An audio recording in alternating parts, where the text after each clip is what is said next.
महाभारत के दो दासी पुत्र भी राजकुमार और कौरव क्यों कहलाए और क्यों नहीं लड़ा कुरुक्षेत्र का युद्ध। गांधारी के पुत्रों को कौरव पुत्र कहा गया, लेकिन उनमें से एक भी कौरववंशी नहीं था। धृतराष्ट्र और गांधारी के 99 पुत्र और एक पुत्री थी जिन्हें कौरव कहा जाता था।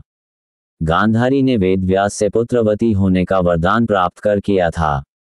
इस वरदान के चलते ही गांधारी को 99 पुत्र और एक पुत्री मिली थी। उक्त सभी संतानों की उत्पत्ति 2 वर्ष बाद कुंडों से हुई थी। गांधारी की बेटी का नाम दुःशला था। गांधारी जब गर्भवती थी तब धृतराष्ट्र ने अन्य एक महिला के साथ रात बिताई थी। इसके कारण एक पुत्र का जन्म हुआ, युयुत्सु। गांधारी जब गर्भवती थी तब धृतराष्ट्र की सेवा आदि कार्य करने के लिए एक वणिक वर्ग की दासी रखी गई थी। धृतराष्ट्र ने उस दासी से ही सहवास कर लिया। सहवास के कारण दासी भी गर्भवती हो गई। उस दासी से एक पुत्र उत्पन्न हुआ जिसका नाम युयुत्सु रखा गया। युयुत्सु एक धर्मात्मा था, इसलिए दुर्योधन की अनुचित चेष्टाओं को बिल्कुल पसंद नहीं करता था और उनका विरोध भी करता था। इस कारण दुर्योधन और उसके अन्य भाई उसको महत्व नहीं देते थे और उसका हास्य भी उड़ाते थे। युयुत्सु ने महाभारत युद्ध रोकने का अपने स्तर पर बहुत प्रयास किया था, लेकिन उसकी नहीं चलती थी। जब युद्ध प्रारंभ हुआ तो पहले तो वह कौरवों की ओर ही था, लेकिन युधिष्ठिर के कहने पर उन्होंने ऐन वक्त पर पाला बदल लिया था।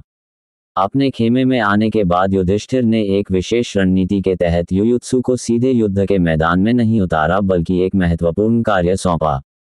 युधिष्ठिर जानते थे कि वह इस कार्य में सबसे योग्य है। युधिष्ठिर ने उसकी योग्यता को देखते हुए उसे योद्धाओं के लिए हथियारों और रसद की आपूर्ति व्यवस्था का प्रबंध देखने के लिए नियुक्त किया। पांडवों की 7 अक्षौहिणी 9 लाख के आसपास सेना थी। युयुत्सु ने अपने इस दायित्व को बहुत जिम्मेदारी के साथ निभाया और अभावों के बावजूद पांडव पक्ष को हथियारों और रसद की कमी नहीं होने दी। विदुर। शांतनु से विवाह करने के पूर्व सत्यवती ने अपनी कुंवारी अवस्था में ऋषि पराशर के साथ सहवास कर लिया था, जिससे उनको वेदव्यास नामक एक पुत्र का जन्म हुआ था। वे अपने इसी पुत्र से अंबिका और अंबालिका के साथ संयोग करने का कहती है। अंबिका से धृतराष्ट्र और अंबालिका से पांडु का जन्म हुआ, जबकि एक दासी से विदुर का।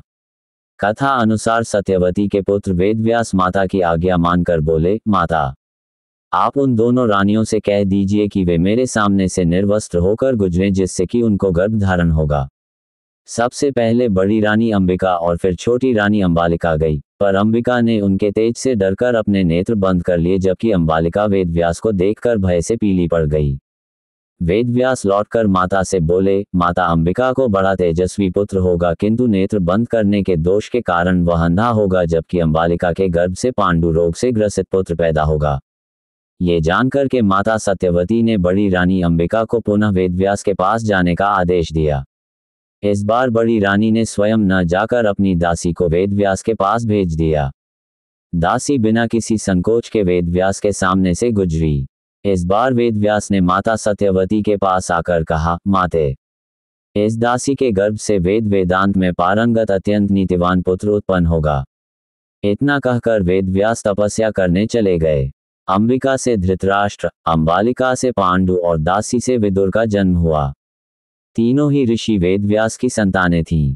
विदुर ने युद्ध नहीं लड़कर धृतराष्ट्र के पास ही रहकर उनकी और राजकाज की सेवा का कार्य किया था। श्री कृष्ण से मांगा था वरदान।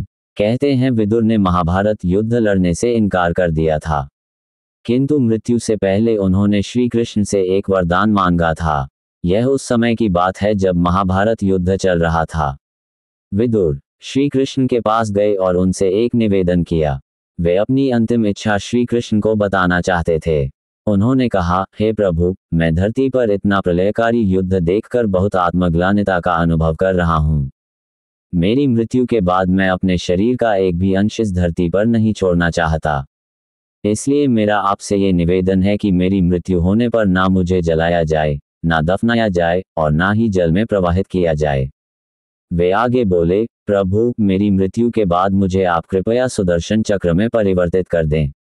यही मेरी अंतिम इच्छा है। श्री कृष्ण ने उनकी अंतिम इच्छा स्वीकार की और उन्हें यह आश्वासन दिया कि उनकी मृत्यु के पश्चात वे उनकी इच्छा अवश्य पूरी करेंगे। विदुर धर्मराज के अवतार थे। अब महाभारत का युद्ध समाप्त हो चुका था।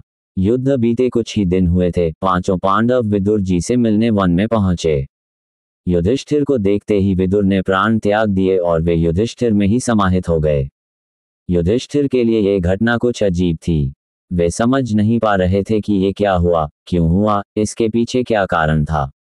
अपनी दुविधा का हल खोजने के लिए उन्होंने श्री कृष्ण को याद किया। श्री कृष्ण प्रकट हुए। युधिष्ठिर को दुविधा में देखते हुए वे मुस्कुराए और बोले, हे युधिष्ठिर, ये समय चिंता का नहीं है। विदुर धर्मराज के अवतार थे और तुम स्वयं धर्मराज हो, इसलिए प्राण त्याग कर वे तुम में समाहित हो गए। लेकिन अब मैं विदुर को दिया हुआ वरदान पूरा करने आया हूं। ये कहकर श्री कृष्ण ने विदुर के शव को सुदर्शन चक्र में परिवर्तित किया और उनकी अंतिम इच्छा को पूरा किया। महाभारत में विदुर, जो धृतराष्ट्र के भाई थे, ने दुर्योधन को युद्ध से रोकने की कोशिश की, लेकिन दुर्योधन ने उनकी बात नहीं मानी और युद्ध हुआ। विदुर की भूमिका। विदुर हमेशा धर्म और न्याय के पक्ष में थे और उन्होंने कौरवों और पांडवों के बीच शांति स्थापित करने की कोशिश की। दुर्योधन की अड़ियल रवैया। दुर्योधन ने विदुर की बातों को अनसुना कर दिया और पांडवों से युद्ध करने पर अड़ा रहा।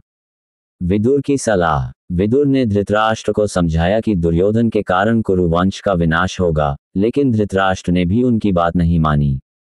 युद्ध का परिणाम। अंततः महाभारत का युद्ध हुआ, जिसमें कौरवों की हार हुई और कुरुवंश का विनाश हुआ। विदुर का युद्ध में शामिल न होना। विदुर ने युद्ध में भाग नहीं लिया क्योंकि वे धर्म के खिलाफ युद्ध करने में विश्वास नहीं रखते थे। विदुर का महत्व। विदुर को महाभारत में एक महत्वपूर्ण व्यक्ति के रूप में देखा जाता है, जो धर्म, न्याय और शांति के प्रतीक हैं।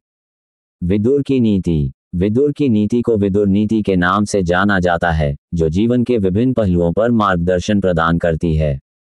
दुर्योधन का अंत। दुर्योधन को भीम ने युद्ध में मार दिया था। विदुर का वनवास। महाभारत युद्ध के बाद विदुर वन में चले गए और पांडवों से मिलने के बाद उन्होंने अपने प्राण त्याग दिए। विदुर की पत्नी कौन थी? विदुर की पत्नी का नाम सुलभा था। रामभद्राचार्य रचित लघु काव्य काका विदुर में विदुर और सुलभा के किरदार हैं। महाभारत में विदुर का पुत्र कौन था? लेकिन नियोग के दौरान वह डर से पीली पड़ गई थी और इसलिए उसने अल्बिनो पांडु को जन्म दिया।